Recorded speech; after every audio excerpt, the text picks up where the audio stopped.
Assalamualaikum warahmatullahi wabarakatuh. Halo teman-teman semua. Di video sebelumnya kita sudah latihan menganalisis data univariat menggunakan RStudio. Nah, di video kali ini kita akan melanjutkan materi probabilitas atau peluang. Teman-teman, probabilitas atau peluang ini merupakan unsur yang penting dipelajari dalam statistika karena probabilitas mengukur ketidakpastian. Seperti yang kita ketahui bahwa di dunia ini banyak sekali ketidakpastian. Misalkan kalau kita melihat sepasang suami istri yang menikah dan istrinya hamil, nah apakah bisa dipastikan anaknya laki-laki atau perempuan? Nah, tidak bisa. Maka di situ ada ketidakpastian apakah anaknya laki-laki atau perempuan. Nah, misalkan lagi kita mungkin saat ini berada pada musim penghujan. Tapi apakah bisa dipastikan besok pagi hujan apa tidak? Nah, tidak bisa dipastikan. Maka di situ juga ada ketidakpastian antara hujan atau tidak. Nah, maka disitulah kita perlu belajar terkait dengan teori probabilitas, di mana kita berusaha mengukur mana yang lebih mungkin, ya, mana yang lebih berpeluang terjadi, apakah anaknya laki-laki atau perempuan, apakah besok hujan atau tidak. Nah, mungkin kita tidak bisa memastikan, tetapi kita bisa mengukur mana yang lebih mungkin. Oke. Jadi teman-teman bisa melihat di sini yang akan kita bahas, mulai dari yang pertama kita akan belajar probabilitas, kemudian discrete distribution, kemudian well-known distribution pada variabel discrete, kemudian continuous distribution, terus well-known distribution pada variabel continuous, dan yang terakhir summary. Oke, kita review dulu ya yang sudah kita pelajari sebelumnya, yaitu terkait dengan univariate data. Nah, univariate data ini digunakan untuk mendeskripsikan suatu karakteristik atau variasi dari observasi ke observasi. Nah, kita kemarin sudah belajar ya cara menganalisis data univariat, ya, menyajikan suatu pola dari data univariat menggunakan beberapa cara, yaitu menggunakan metode grafik, bisa bar chart, histogram, pie chart, box plot. Kemudian kita juga mendeskripsikan suatu data menggunakan ukuran pemusatan yang bisa terdiri dari min, median, modus, atau ukuran penyebaran, ya, bisa varian, standar deviasi, atau range. Nah, semua gambaran dari data univariat tadi bisa kita analisis ya dengan menggunakan distribusi probabilitas dari suatu variabel. Nah, supaya nggak bingung ya, kita belajarnya tahap demi setahap. Nah, jadi semua data univariat karakteristik tadi bisa tergambarkan melalui distribusi probabilitas. Oke, selanjutnya, nah, distribusi probabilitas seperti tadi yang saya sampaikan di overview ya, ada dua distribusi probabilitas discrete dan continue. Nah, sebelum masuk ke situ kita perlu tahu dulu nih bahwa random variables atau variabel random bisa kita kategorikan menjadi dua jenis, yaitu variabel discrete dan continue. Ini ya, ada dua tipe random variable, yaitu discrete dan continue. Nah, biasanya variabel itu dinotasikan dengan huruf X besar atau bisa Y atau huruf yang lain. Nah, misalkan di sini X dinotasikan untuk titik poin dari dadu. Nah, kalau kita dulu waktu kecil mainan ular tangga itu kan ada dadunya ya, yang terdiri dari 6 sisi. Nah, itu titiknya ada, bisa kita hitung 1, 2, 3, 4, 5, 6. Nah, itu namanya variabel discrete. Karena variabel discrete ini ciri-cirinya salah satunya adalah berasal dari perhitungan ya, bisa kita hitung 0, 1, 2, 3 dan seterusnya, sehingga tidak bisa atau tidak mungkin ada komanya ya, karena berasal dari perhitungan, sifatnya adalah bilangan bulat. Nah, yang kedua yaitu variabel random continuous. Nah, variabel random continuous ini kebalikannya variabel random discrete ya. Kalau discrete tadi tidak bisa ada komanya, kalau continuous justru di sini bisa ada komanya. Ciri-cirinya salah satunya adalah kalau yang discrete tadi berasal dari perhitungan ya, perhitungan itu artinya dihitung 0, 1, 2, 3 dan seterusnya. Kalau continuous itu berasal dari pengukuran atau diukur menggunakan alat ukur dan biasanya memiliki satuan. Nah, misalkan di sini body weight ya, body weight atau berat badan yang interval nilainya antara 0 sampai tak hingga. Nah, jadi continuous itu bisa rasio, bisa interval ya. Kalau body weight itu rasio ya, karena memiliki 0 mutlak dan tidak bisa ada minusnya. Kalau interval, contohnya suhu ini memiliki nilai minus, kurang dari 0. Dan nolnya di sini adalah bukan 0 mutlak, karena apa sih maksudnya 0 mutlak itu? 0 mutlak itu kalau 0 artinya benar-benar tidak ada wujudnya. Misalkan berat badannya 0 gram atau 0 kilogram, itu berarti kan tidak ada wujudnya. Beda dengan temperatur. Kalau kita bilang temperaturnya sekarang 0 derajat Celcius, nah itu artinya dingin ya, tetapi bukan berarti tidak ada suhunya. Oke, paham ya? Jadi apa ini hubungannya discrete continuous dengan yang kemarin kita pelajari, skala pengukuran nominal, ordinal, dan cardinal variables. Nah, jadi nominal dan ordinal ini termasuk discrete ya, termasuk discrete, dan cardinal ini masuk ke continuous variables.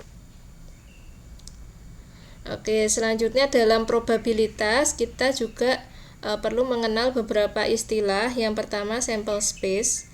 Sample space ini sering dinotasikan dengan huruf S besar.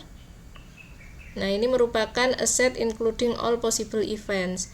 Jadi himpunan yang terdiri dari semua kejadian yang mungkin. Nah, yang pertama pada variabel random discrete, misalnya di sini sample space-nya 1, 2, 3, 4, 5, 6 ya, karena kejadian yang mungkin antara titiknya 1, 2, 3, 4, 5 atau 6. Nah, misalkan lagi kejadiannya adalah flip two coins, kita melempar 2 koin yang setimbang, maka sample space-nya atau semua kejadian yang mungkin head, misalkan head itu Garuda angka Garuda atau angka-angka. Kalau kita punya 2 koin, ini semua kejadian yang mungkin tercatat dalam sample space. Nah, contoh yang kedua di variabel random continuous, kita sering menyebutnya domain dari variabel random. Domainnya berapa? Misalkan tadi X ini adalah temperatur, berarti domainnya antara minus tak hingga sampai tak hingga. Terus misalkan di sini X itu adalah berat badan, maka X lebih dari 0. Nah, misalkan di sini X-nya ini tinggi badan anak balita, tinggi badan balita. Nah, itu antara A sampai B nilainya. Nah, itu tergantung definisi dari variabel randomnya. Oke, paham ya teman-teman. Yang kedua, event atau kejadian biasanya dinotasikan dengan huruf besar. Di sini misalkan A gitu ya.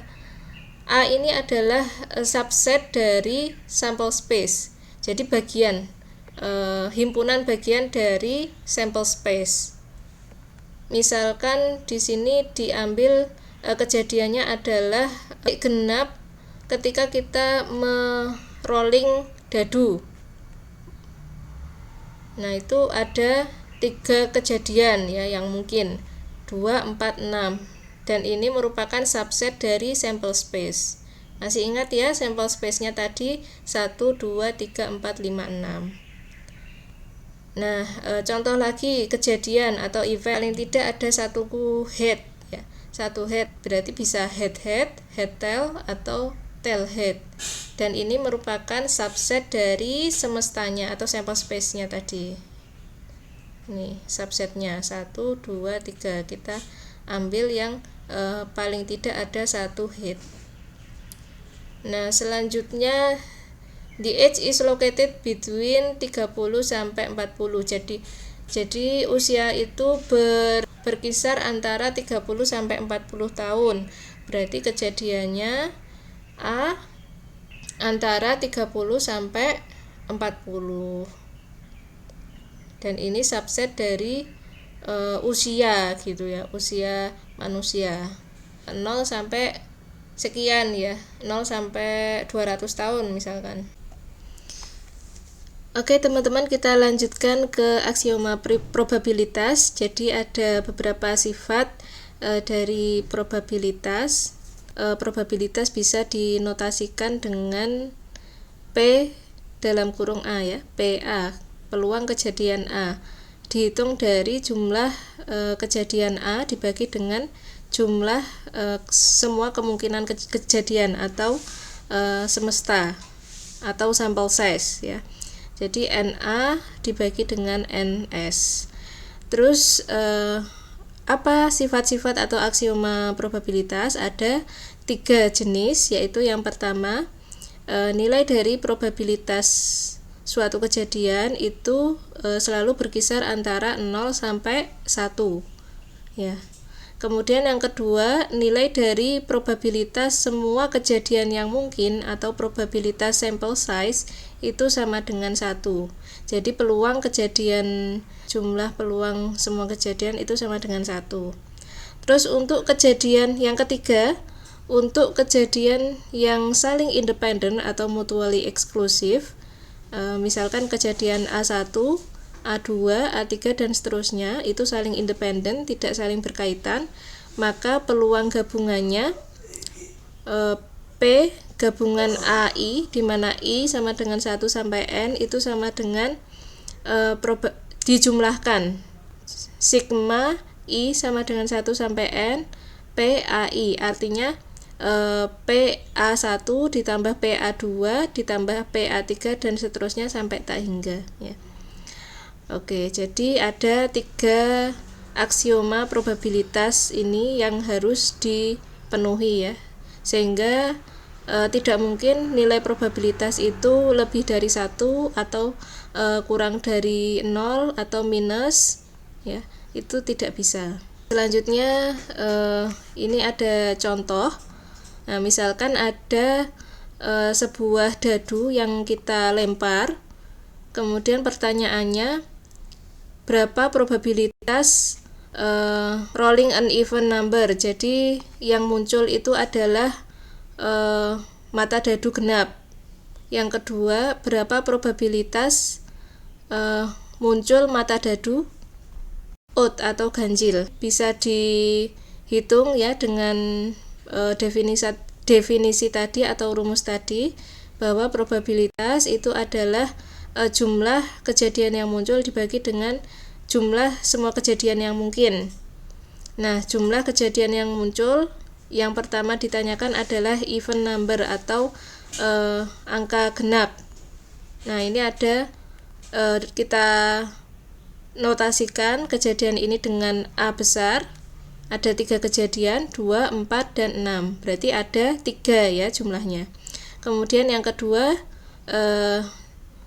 odd number atau angka ganjil, kita notasikan kejadiannya dengan B. Ini juga ada 3 ya, 1, 3, 5.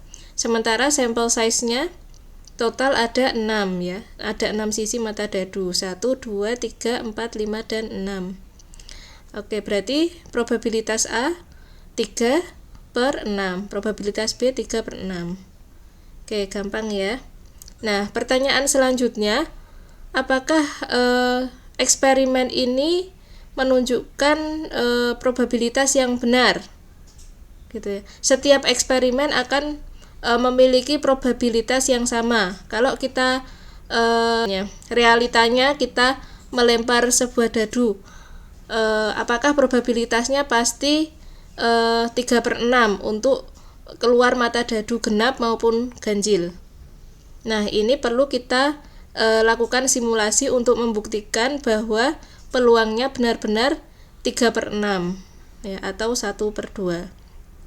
Terus pertanyaan selanjutnya juga, bagaimana jika mata dadu tadi tidak setimbang? Artinya kalau kita memiliki dadu gitu ya, kalau kita masih beli dadunya itu masih baru, masih setimbang, mungkin masih memiliki presisi ukuran yang sama ya. Tetapi kalau dadunya sudah belinya bertahun-tahun dan sudah banyak digunakan, terus ada cacatnya ya, sehingga dadu itu tidak setimbang dan probabilitasnya jadi menceng gitu.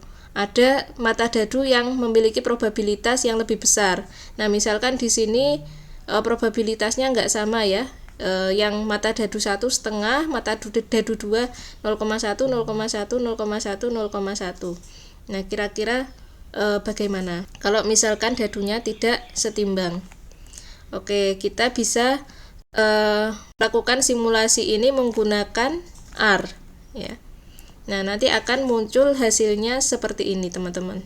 Yang atas ya, yang sisi atas ini, kalau kita mensimulasikan melempar dadu sebanyak 100 kali ya. Jadi size-nya 100. Masing-masing mata dadu akan memiliki probabilitas yang hampir sama ya. Nah, karena ini pengulangannya 100, maka akan muncul probabilitas yang masih belum stabil ya. Masih belum stabil, masih berubah-ubah karena kita mengambilnya secara random ya, melakukan percobaan random. Kemudian kalau kita tingkatkan lagi jumlah percobaannya, misalkan 1000 kali. Dengan 1000 kali percobaan ternyata menghasilkan probabilitas yang hampir sama ya, antara mata dadu 1 sampai mata dadu 6. Nah, ini kebetulan saya sudah tuliskan sintaknya ya supaya cepat. Nah, yang pertama kita simulasi, coba ini yang 100 kali dulu ya, menggunakan function sampel 1 sampai 6. Jadi ini ada angka 1 sampai 6, kemudian kita ambil sampel sebanyak 100 kali dengan pengembalian ya. Terus kita run dulu ya. Nah, karena saya mau menunjukkan 4 kali run, jadi saya partisi dulu supaya ada 4 grafik dalam satu frame. Oke. Terus rows. Nah, ini nanti outputnya ada melakukan simulasi sebanyak 100 kali kalau kita melemparkan sebuah dadu yang memiliki 6 sisi ya, 1 sampai 6. Nah, selanjutnya karena kita ingin menampilkan probabilitas dari masing-masing mata dadu gitu ya, kita bentuk tabel frekuensi. Nah, caranya tabel, fungsinya tabel, kemudian rows. Nah, tapi kita bikin variabelnya di sini yaitu roll counts. Roll counts sama dengan tabel dalam kurung rolls. Ini untuk membentuk tabel frekuensi. Oke, untuk tahu apa ini roll counts, kita bisa panggil. Oke. Jadi ini adalah tabel frekuensinya. 1 muncul 14 kali, 2 muncul 17 kali, dan seterusnya sampai 6. Terus selanjutnya kita convert, karena kita ingin menunjukkan grafik itu menjadi probabilitas ya, y-aksisnya adalah probabilitas, maka kita ubah ya, ini frekuensi menjadi probability. Nah, rumusnya roll counts dibagi sum roll counts. Jadi ini dijumlahkan semua, 14 dibagi jumlah semua, 17 dibagi jumlah semua, dan seterusnya. Probabilities. Nah, ini ketemu frekuensi relatifnya atau probabilitasnya. Nah, dari sini bisa kita bentuk bar plotnya.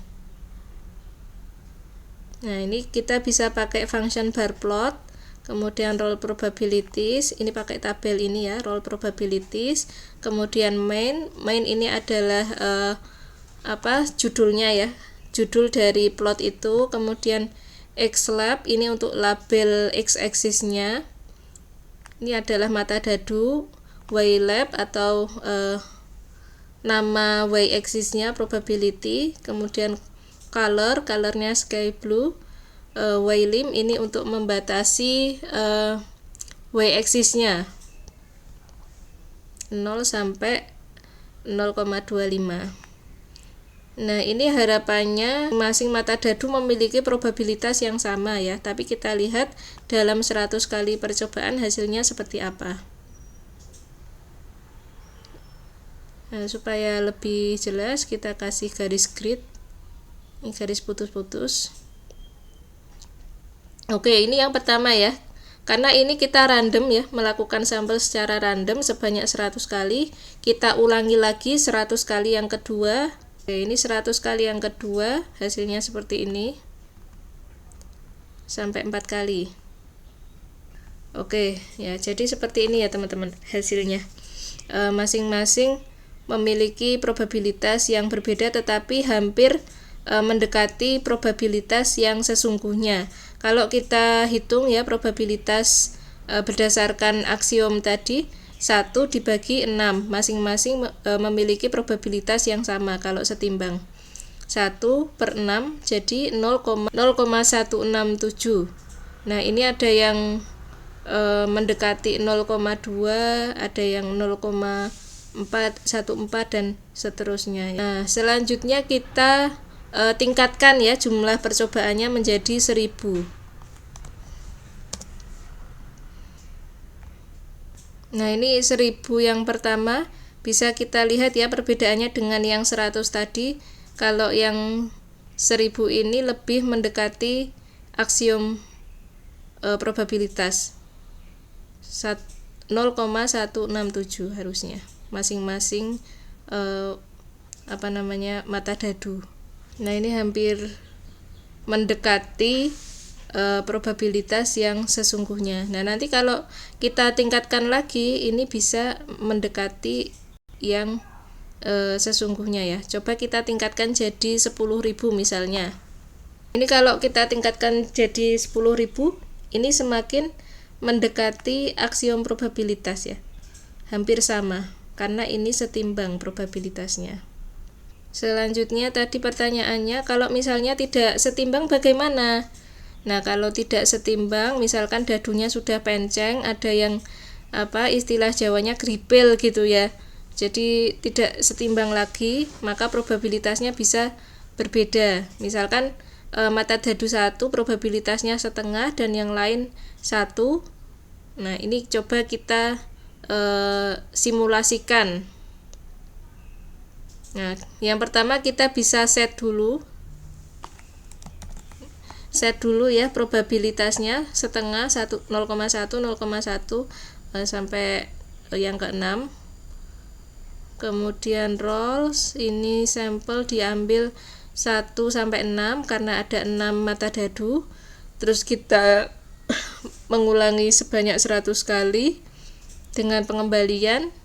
Nah, probabilitasnya bisa kita atur menggunakan yang sudah kita definisikan di sini. Ini sama dengan yang tadi ya caranya, dibuat tabel frekuensi, kemudian diubah jadi probabilitas, terus dibentuk menjadi bar plot.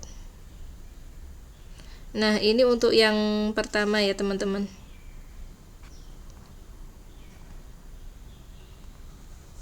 Kita partisi jadi 4.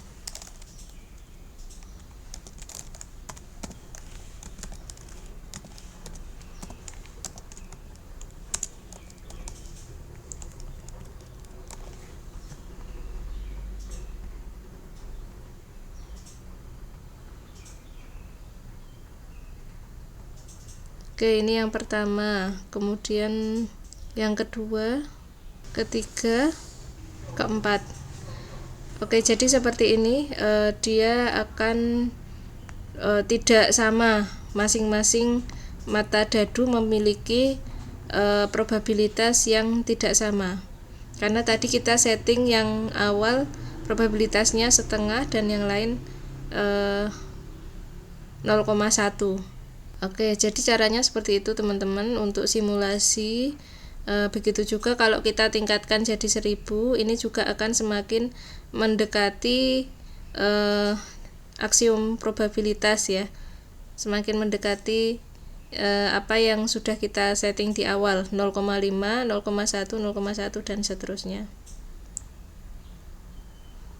Oke, jadi sampai di sini materinya. Selanjutnya teman-teman bisa mengerjakan exercise ini.